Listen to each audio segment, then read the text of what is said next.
బంగాళాఖాతంలో తీవ్ర అల్పపీడనం కొనసాగుతుంది. కోస్తాంధ్ర ఉత్తర తమిళనాడు తీరం వైపు అల్పపీడనం కదులుతోంది. కోస్తాంధ్రకు భారీ వర్ష సూచన చెప్తున్నారు అధికారులు.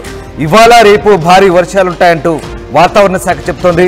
మత్స్యకారులు చేపల వేటకు వెళ్లొద్దంటూ సూచిస్తున్నారు.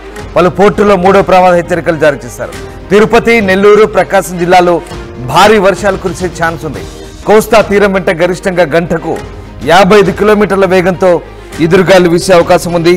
ఇక నైరుతి పశ్చిమ మధ్య బంగాళాఖాతంలో కేంద్రీకృతమైనటువంటి తీవ్ర అల్పపీడనం కొనసాగుతుందని ఏపీ విపత్తుల నిర్వహణ సంస్థ చెబుతోంది.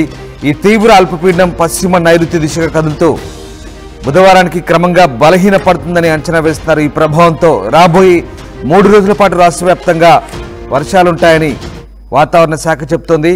ప్రకాశం, పొట్టి శ్రీరాములు, నెల్లూరు, చిత్తూరు జిల్లాల్లో భారీ వర్షాలు పడే అవకాశం ఉన్నట్టుగా వాతావరణ శాఖ చెబుతోంది. ఇక నిన్న కోస్తా ఉత్తరాంధ్రలోని పలు జిల్లాల్లో వానలు పడిన సంగతి తెలిసిందే. తాజాగా ఇవాళ కొన్ని జిల్లాల్లో వర్షాలు పడబోతున్నాయి.